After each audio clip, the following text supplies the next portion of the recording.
একটা বদ অভ্যাস আপনাকে চারটা জিনিস থেকে বঞ্চিত করবে এবং তার শেষ পরিণাম হবে আপনাকে জাহান্নামে থাকতে হবে। তাহলে আমরা কি সেটাকে খুব গুরুত্ব দিয়ে ভেবে দেখবো না? হারাম রুজি কি জিনিস, হারাম রুজির কতগুলো পথ, হারাম রুজির কতগুলো রূপ, হারাম রুজি আমার জীবনে হচ্ছে কিনা, আমার বাড়িতে হচ্ছে কিনা, আমার পাড়া প্রতিবেশী, আমাদের সমাজের মানুষেরা সেই হারাম রুজি উপার্জনে কোনো না কোনো ভাবে জড়িয়ে আছে কিনা, আমাদের গোটা দেশ, আমাদের গোটা মিল্লাত, আমাদের গোটা সোসাইটি সেই বদ অভ্যাসের কারণে সেই জায়গায় ঘুরঘুর করছে কিনা, এবং যদি সেটাই হয়, সেটাই যদি সত্য কথা হয়, আর আমি বলছি সেটা সত্য কথা, 90%-এরও বেশি মানুষ হারাম রুজি উপার্জনে কোনো না কোনো ভাবে জড়িয়ে আছে।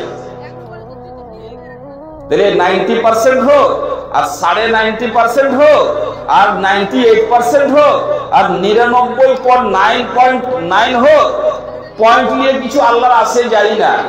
গোটা দুনিয়া যদি হারামখোর হয়ে যায়, গোটা দুনিয়াকে আল্লাহ তাআলা জাহান্নামে নিক্ষেপ করবেন।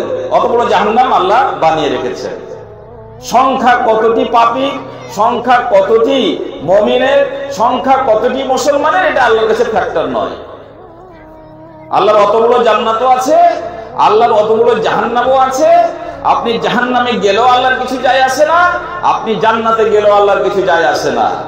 তবে জান্নাতে যাওয়ার মতো পথ দেখিয়েছে আপনাকে। আপনি যদি আপনার জন্য ভালো পথ বাছাই করতে পারেন তো আপনি ধন্য হবেন এবং আল্লাহ খুশি হবেন।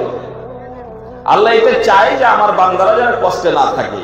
আপনি হাতে ধরে যদি আপনার জন্য কষ্ট কিনতে চান, আপনি হাতে ধরে যদি জান্নাতের পথ ছেড়ে দিতে চান, আপনি হাতে ধরে যদি জাহান্নামকে বাছাই করে নেন, তাহলে আল্লাহ তাআলা তাকে সুযোগ দিয়েছে, যাও তুমি যেখানে যাবে সেখানে যাও।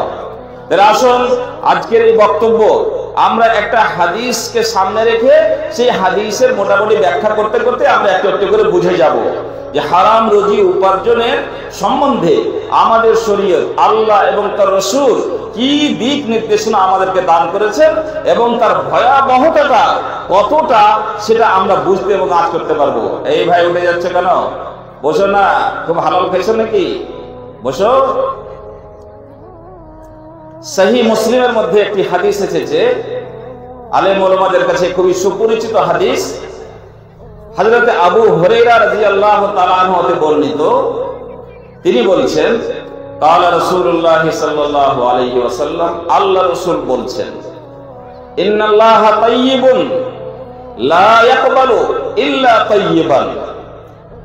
আল্লাহ তাআলা পবিত্র এবং পবিত্র কোন জিনিস যতক্ষণ না হবে ততক্ষণ পর্যন্ত আল্লাহ রাব্বুল আলামিন তাকে গ্রহণ করবেন না।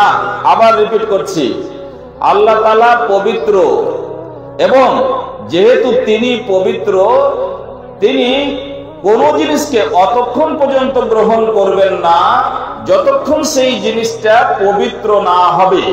এবারে সেই জিনিসটা মানুষের কথাও হতে পারে, মানুষের কর্ম হতে পারে, কোন আমল হতে পারে, মানুষের কোন চিন্তাধারা, কোন বিশ্বাসও হতে পারে, কিছুই হতে পারে।